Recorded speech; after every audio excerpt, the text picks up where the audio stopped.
Hello guys, welcome to the banking blogs of Rishika.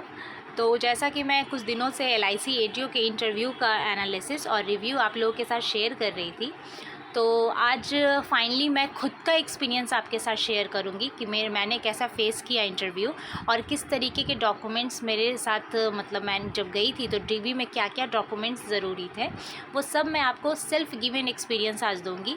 क्योंकि कहीं ना कहीं सेल्फ़ गिवन एक ऐसा एक्सपीरियंस होगा जो कि मैं खुद फेस की हूँ, है ना। तो इसीलिए मैंने सोचा कि मैं आपको पहले शुरुआत से बताऊंगी कि मेरी टाइमिंग क्या थी और डेट क्या थी। तो मैं आपको बताती हूँ कि मेरी जो टाइमिंग थी, जो मेरा डेट था इंटरव्यू का, वो था कल, यानी कि 17 जून 2023। सुबह में बहुत लोग क्वेरीज मुझसे कर रहे थे कि संडे को मैम इंटरव्यू, तो मुझे संडे का आइडिया नहीं, बट मेरा इंटरव्यू कल ही हुआ था और बहुत थक गई थी गाइस। मेरा काफ़ी थोड़ा सा लंबा सफ़र था और स्पेशली बस का था। जैसे मैंने एज ए स्टेटस भी शॉर्ट एक छोटा सा वीडियो भी डाला था कि मुझे बस बिल्कुल भी पसंद नहीं है, बट वहाँ जाने के लिए बस सबसे ज़्यादा प्रेफरेबल था, तो मैंने बस ही किया था। तो मैं बता दूँ, मेरा जो जोन था वो था मुजफ्फरपुर जोन से मैंने फॉर्म भरा था। तो प्री मेंस तो मैंने अपने होम टाउन में ही दिया, बट इंटरव्यू के लिए मुझे वहाँ बुलाया गया था। तो मेरा जो टाइमिंग था वो था सेकंड शिफ्ट, 2 बजे वाली। 2 PM में मेरा इंटरव्यू था।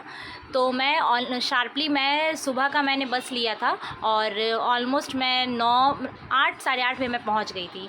जिसके बाद मैंने वहाँ के एक फ़ेमस मंदिर, गरीबनाथ मंदिर का मैंने दर्शन किया और फिर तब तक मैंने 1-2 घंटे का रेस्ट करके और रेडी हो गई अपने इंटरव्यू में जाने के लिए, क्योंकि उसमें टाइमिंग 2 बजे थी, बट क्लियरली लिखा था कि आपको 1 आवर पहले आनी है ना।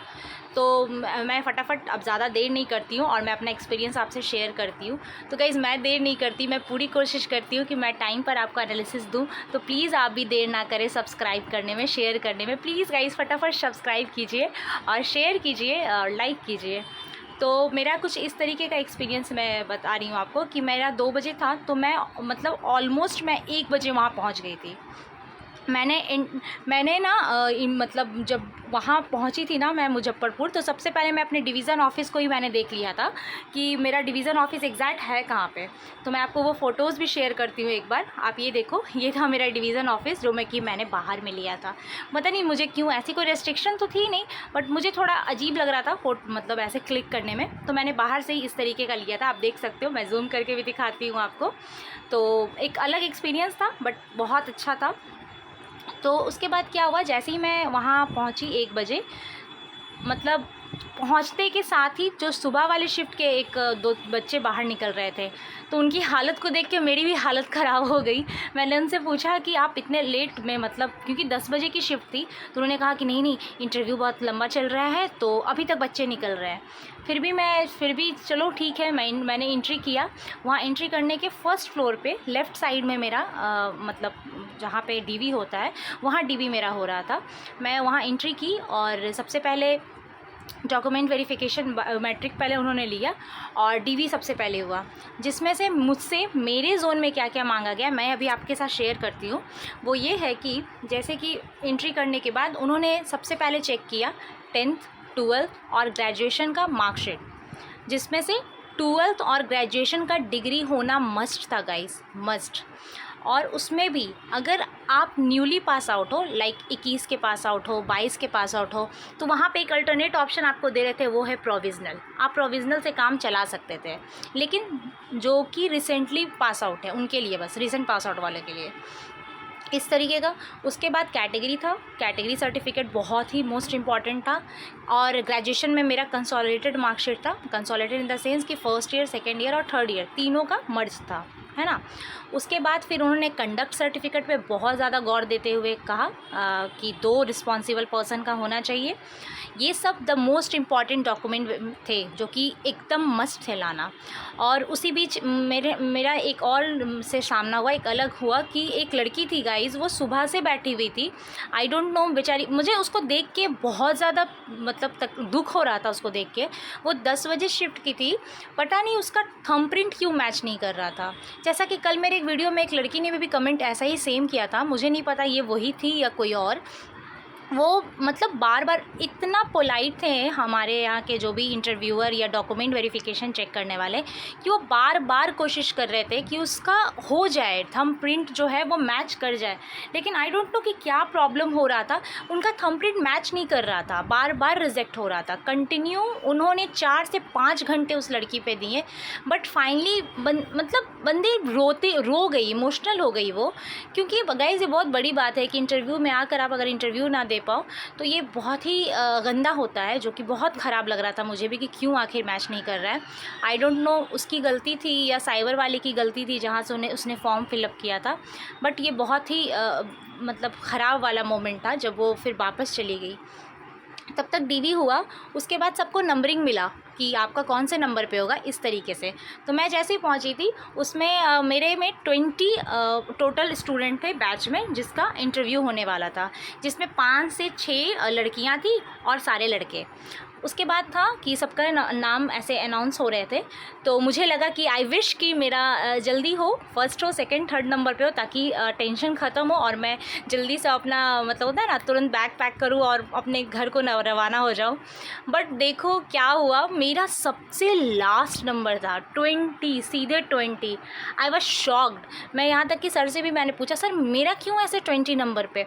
तो उन्होंने कहा कि ये पता नहीं किस क्रोनोलॉजी से होती है, तो मुझे नहीं पता, बट येस आपका लास्ट नंबर पे ही है, 20 है। लेकिन क्या कर सकते हैं, आप 20 दो, 25 दो या 1 नंबर दो, हम तो आए हैं और हमें तो इंटरव्यू देनी है ना। तो वेट कर रही थी, अब होगा अब होगा। 1 लोग जा रहे थे, 2 लोग जा रहे थे, 3 लोग, ऐसे करते करते जब 2-3 घंटे मतलब चले गए ना, तो माइंड ऐसे लगने लगा, मतलब होता है ना कि देखते देखते पता नहीं उससे क्या पूछा। जो भी बाहर निकल रहा था तो एकदम सीरियस मोड में, आई वाज लाइक पता नहीं क्या हो रहा है अंदर में।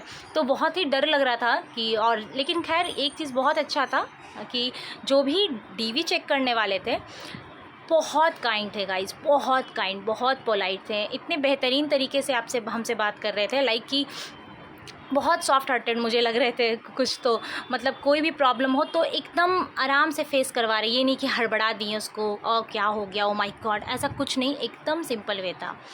तो फाइनली टिक टिक टिक टिक घड़ी की सुई आगे बढ़ते बढ़ते बढ़ते बढ़ते मेरा नंबर आया 5:15 में। आप सोच सकते हो 1 बजे मैं पहुंची थी वहाँ और 5:15 में मेरा इंटरव्यू का टाइम आया। ऑलमोस्ट सबसे लास्ट नंबर था, लेकिन ये हुआ था कि मेरे पहले भी जो गई थी ना वो भी एक लड़की थी। तो मुझे लगा कि मतलब लड़की के बाद लड़की, कम से कम बीच में एक लड़का होता, अब होता है ना थोड़ा सा पता नहीं क्या, लेकिन मेरा ये वाइब्स अलग आ रहा था। खैर मैंने उस वाइब्स को कंट्रोल किया और अंदर मैं गई। अंदर 4 पैनल मेंबर थे, जिसमें से चारों मेल थे, 4 मेल मेंबर ही थे, फीमेल एक भी नहीं थी मेरे मेरे इंटरव्यू जहाँ मेरा चल रहा था। अंदर मैं गई तो सबसे पहले एक स्माइल के साथ सर ने कहा कि अच्छा आप ही हो लास्ट नंबर पे। तो मैंने भी कहा हाँ मैं ही हूँ लास्ट नंबर पे। उसमें से एक जो सर थे वो क्वेश्चन एराइज़ कर रहे थे, जिसमें दूसरे जो टीचर थे वो एकदम होता है ना कि एकदम टेढ़ी नज़र से वो मेरे पर्सनालिटी को चेक कर रहे थे कि मेरे हाव भाव कैसे हैं, क्या मैं नर्वस तो नहीं हो रही हूँ एंड ऑल लाइक। तो उन्होंने शुरुआत में ही मुझसे पहला क्वेश्चन पूछा, आप पटना की रहने वाली हैं, आपने क्यों मुजफ्फरपुर चूज़ किया, मतलब क्या वजह क्या था आपका ये? तो मैं तो ये पहले से ही सोच कर गई थी कि मुझे क्या बोलना है, क्योंकि ये क्वेश्चन तो लाजमी है, तो पूछना ही पूछना था 105%। इवन 4-5 लोगों ने मुझसे पूछ दिया था गाइस, वहीं पे डीवी हो रहा था तो वो टीचर ने भी पूछ दिया, तो मैं बस रिपीट कर रही थी। उनका सेकंड क्वेश्चन था कि वो मुझे बहुत फोर्सली उन्होंने पूछा, आप एक लड़की हो और आप एडीओ का जॉब कैसे कर सकती हो? एडीओ का जॉब आपको पता है ना, एक मार्केटिंग जॉब है जहाँ पे आपको हो सकता है आपको फील्ड वर्क मिले, कहीं कभी कभी तो हो सकता है डोर टू डोर मिल जाए, इस तरीके का वो क्वेश्चन पूछ रहे थे, एकदम मतलब होता है ना कि थोड़ा फोर्स देते हुए कि मतलब क्या वो उसका जवाब आएगा। तो मैं ये इसका भी क्वेश्चन का आंसर मैं लेकर ही गई थी कि हाँ मुझे क्या बोलना है वहाँ पर। उनका थर्ड क्वेश्चन था कि आपके फैमिली मेम्बर तो पटना में रहते हैं, आप यहाँ रहते हो, फिर आपको नहीं लगता है कि आपको कॉन्टैक्ट्स बनाने में कोई प्रॉब्लम होगी? ये उनका थर्ड क्वेश्चन था। और एक बात और मैं आपको बोल देती हूँ गाइस कि ये जो है जो मेरा इंटरव्यू चल रहा था वो कोई दिक्कत नहीं था, आराम से हिंदी में बोल सकते थे, कोई प्रॉब्लम नहीं, बाइलिंगुअल था, आपका मन है इंग्लिश में बोलो, आपका मन है हिंदी में बोलो, उससे कोई प्रॉब्लम नहीं थी।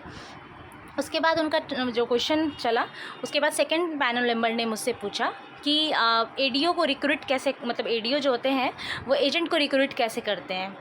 तो ये सब तो क्वेश्चन एकदम मतलब जो कहते हैं ना एकदम ज़ुबान पे होना ही चाहिए। मैं उनको भी बोल देती हूँ जिनका आने वाले दिन में इंटरव्यू है, 2-3 दिन अभी और चलेगा, ज़रूर मेरा वीडियो को पूरा देखिएगा आप। तो उसके बाद ये क्वेश्चन जब हो गया, फैमिली मेम्बर के बारे में उन्होंने पूछा। फिर उसके बाद उन्होंने मेरा जो ग्रेजुएशन था एकेडमिक से रिलेटेड 1-2 क्वेश्चन पूछा, उन्होंने इस तरीके का क्वेश्चन पूछा। थर्ड पैनल मेम्बर जो थे उन्होंने सडनली मुझसे पूछा, आप ये बताओ कि एन्युटी प्लान किसको बोलते हैं। तो जो होता है ना कि मतलब मेरे माइंड में सारे क्वेश्चन चल रहे थे कि अच्छा ये बोले वो बोले। सडनली उन्होंने मुझसे एन्युटी प्लान पूछा ना, मुझे एकदम याद से ही मेरे दिमाग से निकल गया कि एन्युटी प्लान किसको कहते हैं। मैंने एकदम सिंपली कह दिया, सर मुझे नहीं पता एन्युटी प्लान किसे कहते हैं। मैंने इस तरीके का उनको बोला कि मैं रिकॉल नहीं कर पा रही हूँ। तो सर ने बहुत ही पोलाइटली मुझे समझाया वहाँ पे कि देखो एन्युटी प्लान इसे कहते हैं, ये वो थोड़ा सा उन्होंने मतलब लगभग 30-40 सेकंड उन्होंने मुझे समझाया। और मुझे थोड़ा मतलब 2-3 मिनट नर्वस लग रहे थे, लेकिन फिर उसके बाद फिर मैं नॉर्मल हो गई थी, एकदम नॉर्मल। उसके बाद इस तरीके का चला। फाइनली उन्होंने फिर मेरे नाम का मतलब पूछा कि तुम्हारे नाम का मतलब क्या है, वो मुझे बताओ। और वो देख रहे थे कि हाँ मतलब इसको मतलब पता है कि बस ऐसे ही बोल रही है। उसके बस यही उनका इस तरीके से चला। और फिर से एक बार उन्होंने कहा कि हाँ ये तुम्हारा लास्ट नंबर था या फिर और भी बच्चे हैं तुम्हारे बाद। तो मैंने कहा नहीं, ये मैं ही लास्ट हूँ यहाँ पे, मेरा नंबर था। उसके बाद फिर उन्होंने मुझसे वहाँ पे एक साइन करवाया, नाम मेंशन किया, शायद वो कोई फॉर्म था जहाँ पे मेरा नाम मेंशन करना था और साइन करना था। और इस बीच में जो चल रही थी ना वो भी नोटिस कर रहे थे कि मतलब किस तरीके की पर्सनालिटी है। तो याद रखना गाइज़, ये सब भी अगर आपके साथ हो रहा है ना तो थोड़ा आराम से मतलब होता है अपने पर्सनालिटी को ध्यान देकर चलिएगा। ये नहीं कि बस फटाफट चल दिए, है ना। तो ये सब चीज़ भी वो लोग गौर करते हैं। बस ऐसा मेरा इंटरव्यू रहा और उन्होंने ये कहा कि ठीक है, दैट्स ऑल मेरे साइड से तो ये है, मतलब ख़त्म है, थैंक यू। और मैं ऐसे बोलकर मैं निकल गई वहाँ से। बट इंटरव्यू तो सही रहा, लेकिन मुझे टॉफ़ी नहीं मिला गाइस, और मुझे बहुत अफसोस है इस बात का। मुझे नहीं पता, लेकिन मेरे जो भी पहले जो जा रही थी ना उन्हें इंटरव्यू में टॉफ़ी मिल रहा था, बट मुझे टॉफ़ी नहीं मिला। और मुझे वेट था, एक तो उन्होंने कोई चाय बिस्किट कुछ ऐसा नहीं खिलाया हमें, क्योंकि मैंने बहुत सारे सेंटर्स में सुना है कि चाय बिस्किट खिलाया जा रहा था। हमारे यहाँ तो कुछ भी नहीं, पानी पी लो बस वही बहुत है। और टॉफ़ी भी नहीं मिला मुझे। तो मैंने सर को बोला भी, जो डीवी चेक कर रहे थे, तो उन्होंने बोला कोई बात नहीं, टॉफ़ी ख़त्म हो गई होगी इसलिए नहीं मिला होगा, वरना यहाँ तो सारे को दे रहे हैं टॉफ़ी। मैंने कहा, मैंने ऐसे सोचा हाँ मेरी टाइम टॉफ़ी ख़त्म हो गई, इस तरीके से माइंड में भी मेरी आई। बट या hope for the best, wish for the best, क्योंकि टॉफ़ी मिले या ना मिले, इंटरव्यू मतलब अच्छा जाना चाहिए, एग्ज़ाम अच्छा जाना चाहिए, हो जाना, फाइनल होना ज़्यादा ज़रूरी है इंस्टेड ऑफ टॉफ़ी मिले या ना मिले। वो कौन सी बड़ी बात है ना। वो तो हम भी लेके खा सकते हैं, बट थोड़ा ऐसे माइंड में लगता है ना कि हाँ नहीं मिला। खैर इस तरीके का मेरा इंटरव्यू हुआ। ऑलमोस्ट मेरा चला इंटरव्यू, आई थिंक 7 से 8 मिनट मैक्सिमम मेरा इंटरव्यू था टाइम। और ऑलमोस्ट ऐसे ही चल रहा था हमारे यहाँ कि 6 से 7 मिनट, किसी का 8 मिनट, मतलब मैंने ऐसे ही देखा है एवरेज। सुबह तो मैं नहीं बता सकती, लेकिन मेरे शिफ्ट में इसी तरीके से इंटरव्यू चला है। तो ये था मेरा ओवरऑल सेल्फ गिवन एक्सपीरियंस। तो आपका भी अगर इंटरव्यू है, 2-3 दिन बाकी है, तो इस तरीके से ही आप तैयारी करो, कीप काम, ज़्यादा टेंशन लेने की ज़रूरत नहीं है, बहुत पोलाइट होते हैं वो लोग। और अगर कोई भी प्रॉब्लम, अगर इस तरीके की अगर कोई रिस्क कुछ आ रही है तो आप प्लीज़ कमेंट कीजिए, मैं पूरी कोशिश करूँगी। अब तो मैं घर भी आ गई, थोड़ा आराम भी कर लिया मैंने, क्योंकि बहुत थक गई थी कल से, मतलब इधर उधर। ऑलमोस्ट घर में पहुँचते हुए मुझे 11 बज गए थे रात। तो कमेंट कीजिए, मैं पूरी कोशिश करूँगी आपका एक एक आंसर देने का। और प्लीज़ तब तक चैनल को सब्सक्राइब कीजिए, अच्छा लगा तो शेयर कीजिए, ताकि ज़्यादा से ज़्यादा तो लोगों को पहुँचे और उसकी थोड़ी सी मैं हेल्प करूँ तो मैं बहुत खुशी होगी मुझे इस बात को। बस यही बताना था। Thank you so much, take care, अपना ख्याल रखें और अपने पेरेंट्स का ख्याल रखें। Thank you.